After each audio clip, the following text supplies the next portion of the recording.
ইট মারছে, এই যে হাতে রক্ত বেরোচ্ছে এখনো। স্টুডেন্ট সাথে পুলিশকে মারো যাতে ওরা তোমাদেরকে মারার পর কেউ কিছু বলতে না পারে। দেশের অযোগ্যরাই যোগ্য মানুষকে মারে ফেলতেছে। গুরুদুয়ারার সামনে টিয়ারশেল মারছে এবং ভিসি চত্বরে টিয়ারশেল মারছে। পোলাপানগুলো যে ব্যাক করবে সেই কোনো স্কোপ রাখে নাই। অনেক পোলাপান আহত। এটা একেবারে ভয়াবহ একটা আক্রমণ। ইট মারছে, এই যে হাতে রক্ত বেরোচ্ছে এখনো। হ্যাঁ, তো এটা যদি প্রশাসন আমাদের প্রোটেক্ট করতে না পারে, আমাদের মতো সাধারণ শিক্ষার্থীদের প্রোটেক্ট করতে না পারে, তাহলে প্রশাসনের দিয়ে তো কোনো দরকার নাই। প্রশাসন দিয়ে আমরা কি করব? প্রশাসন দিয়ে আমরা কি করছেন আপনারা? মিডিয়া, হ্যাঁ, আপনারা এসব কি হচ্ছে? আমরা এই মধ্যে দিয়ে আসতে সবাই দেখছে, কোনো কারণ ছাড়া আমাদের উপর আক্রমণ করা হয়েছে। এখানে ওরা জামাত নাকি আমরা জানি না কারা ওদের উপর পুলিশের উপর আক্রমণ করছে, আর ওরা ভাবছে যে আমরা করছি। এখানে এটা ওদের ষড়যন্ত্র হতে পারে, পুলিশরা নিজেরা মিলে করতে পারে, অথবা সরকার ওদের এমন নির্দেশও দিতে পারে যে তোমরা স্টুডেন্ট সাথে পুলিশকে মারো যাতে ওরা তোমাদেরকে মারার পর কেউ কিছু বলতে না পারে। এখন ওরা বলবে যে পুলিশ আমাদের স্টুডেন্ট আমাদের উপর আক্রমণ করছে, আমরা করছি, কিন্তু আমরা তো করি নাই ভাই। আমরা শান্তিপূর্ণভাবে কলেজ থেকে বের হয়ে আসছি ভাই, আইডি কার্ড আছে।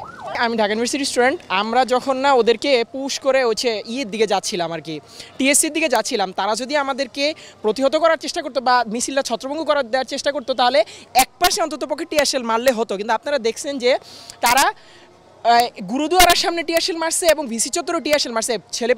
পোলাপানগুলো যে ব্যাক করবে সেই কোনো স্কোপ রাখে নাই।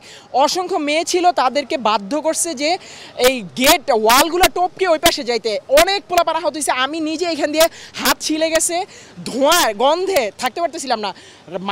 মাঝ রাস্তার মধ্যে মারছে, দ্যাটস অ্যানাদার ইস্যু। কিন্তু তারা পরবর্তীতে মল চত্বর, সবুজ চত্বর পর্যন্ত, ক্যাম্পাসের একেবারে সেন্টার পয়েন্টে, হার্টের মধ্যে গিয়ে পর্যন্ত টিয়ারশেল মারছে। যারা ছিল তাদের প্রচণ্ড শ্বাসকষ্টের সমস্যা হইতেছে, অনেক পোলাপান আহত। এটা একেবারে ভয়াবহ একটা আক্রমণ।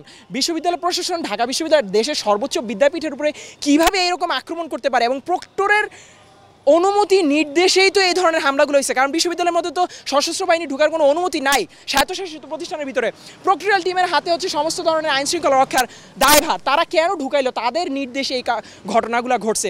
আমরা জানাজা শেষে আমরা রাজুর সামনে, আপনারা জানেন 71-এর সেই প্রতিবাদী স্তর, যেখান থেকে 71 মুক্তি বাহিনীরা যেখান থেকে প্রতিশ্রুতিবদ্ধ ছিল, যেখানে মুক্তি পাক হানাদার বাহিনীদের উপর যেখান থেকে আর কি ছাত্ররা সংগঠিত হয়েছিল, সেই রাজু ভাস্কর্যের সামনে আমরা তাদের গায়েবী কাফির নিয়ে আমরা যাচ্ছিলাম।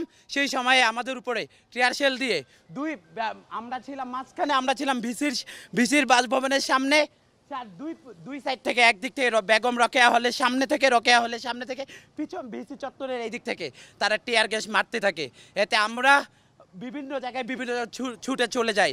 এই যে আমাদের উপর যে আক্রমণ করা হচ্ছে, সাথে সাথে আমাদের সাংবাদিক ভাইরা যারা সংবাদ কাভার করতে এসে সাধারণ মানুষের কাছে পৌঁছায় দেওয়ার জন্য এসেছেন, তাদের উপরও হামলা করা হয়েছে।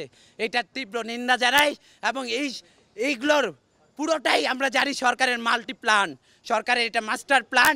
সেই মাস্টার প্ল্যানের অংশই পুলিশ আমাদের উপর এইভাবে ঝাঁপিয়ে পড়তেছে। ভাই, কৃষকের টাকা, সর্বশ্রেণীর ভ্যাট ট্যাক্সের টাকা দিয়ে তারা চলে, সেই টাকার অস্ত্র দিয়ে আমাদের উপর হামলা করে। আজকে দেশের অধপতন এটাই, টোকাই মেধাবীদের মারতেছে। আজকে দেশের অযোগ্যরাই যোগ্য মানুষকে মারে ফেলতেছে। এইটাই আজকে দেশের অধপতন। এতদিন ধরে যে আন্দোলন করতেছি, আমরা কি কারো উপরে হামলা করছি? আমরা অবশ্যই হামলা করি না। সাধারণ মানুষের কাছে প্রশ্ন, এটা কি 6 দফার মতো এত কঠিন ছিল?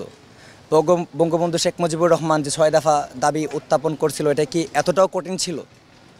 যেমন আগরতলায় মামলা দিয়ে বঙ্গবন্ধুরে ফাঁসানো হচ্ছে, এখন আমাদেরকেও ফাঁসানো হবে কয়েকদিনের মধ্যেই। এর মধ্যে আমি একজন। গতকাল আমাকে ঢাকা কলেজের এক ছাত্রলীগ কর্মী আমাকে বলে যে তোকে যেখানে পাবো সেখানে তোকে জবাই করব। আমাকে মৃত্যুর হুমকি দিছে। আজকে এখানে আমরা শান্তিপূর্ণভাবে একটা কর্মসূচি নিয়ে আসছিলাম বদরুন্নেসার শিক্ষার্থীদের নিয়ে।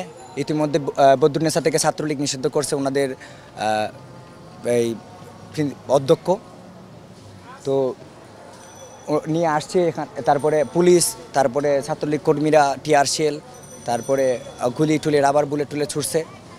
আসলে ভাই আমরা নিরাপদ না। এখন এটা শুধু যে সাধারণ শিক্ষার্থীদের আন্দোলন এমনটা না। এখন এই আন্দোলনটা হচ্ছে গিয়ে দেশের প্রত্যেকটা মানুষের, প্রত্যেকটা গড়ের, প্রত্যেকটা সন্তানের। আসলে শুধু যে শিক্ষার্থী দিয়ে হবে না, শিক্ষার্থী কত, অভিভাবক সহ সবাইকে মাঠে নামতে হবে।